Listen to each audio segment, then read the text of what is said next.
PC Eğitim kanalından hepinize merhaba arkadaşlar. Videoma hoş geldiniz. Ben Fahri. Bu videomda sizlere 3 tane internetten para kazanma sitesini göstereceğim. O zaman hadi videoya geçelim. Bu sitelerin hepsinin linki açıklamalarda var arkadaşlar. İlk sitemiz VideoX sitesi. Bu siteden nasıl para kazanabiliyoruz?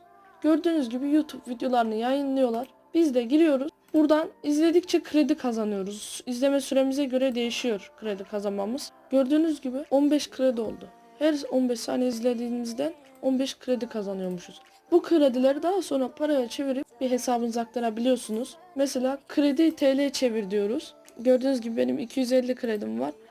10.000 kredi 1 TL'ye denk geliyor. Aslında kolay bir para kazanma yöntemi. AFK bırakırsınız bilgisayarınızı. Rahatça kazanırsınız. İsterseniz para yatırabilirsiniz. Veya videonu tanıtmak istiyorsanız video ekle yapıp tanıtabilirsiniz. Şöyle bir şey de yapıyoruz arkadaşlar. Kredi de satabiliyoruz. Mesela benim 250 kredim var.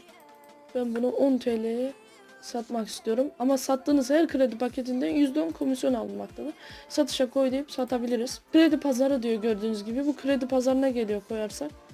Buradan satın alabiliyorlar. Gördüğünüz gibi ben buradan satın basıp alabilirim istiyorsanız 100 TL mesela. Finans işlemleri diyor. Bakiye ekle diyor. Buradan bakiye falan eklersiniz. Abonelikler, takipçi falan. YouTuber'lara girdiğimizde burada YouTuber'lar çıkıyor. Reklamda verebilirsiniz arkadaşlar. Yeni açılan bir site bu sitede.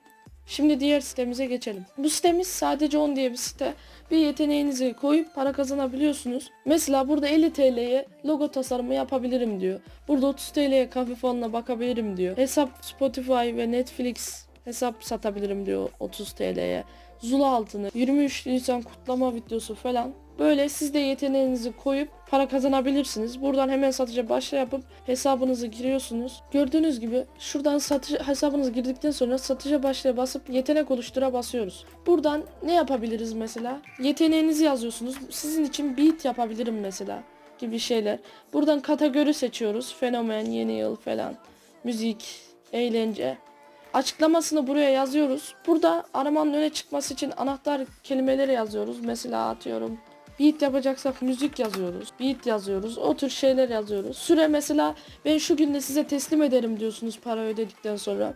Alıcı için talimatlar giriyorsunuz. Mesela telefon numaranızı verin, mail adresinizi verin oraya atacağım gibi. Buradan da fiyatı belirtip kaydet ve devam ete basıyorsunuz. Daha sonra video yükleyebilirsiniz bununla ilgili. Ekstralar var. Ekstradan bir şey daha ucuza verebilirsiniz. Ve yayınlayıp paylaşıyoruz sonra. Bir diğer sitemiz linkin.az. Bu sitede link kısaltıp para kazanma sitesi benim en beğendiğim site. O GPM şaşmıyor 20 TL'den. Peki GPM ne demek? GPM 1000 tıklamaya 20 TL demek. GPM 1000 tıklama anlamına geliyor. Böyle kötü reklamlar da yok.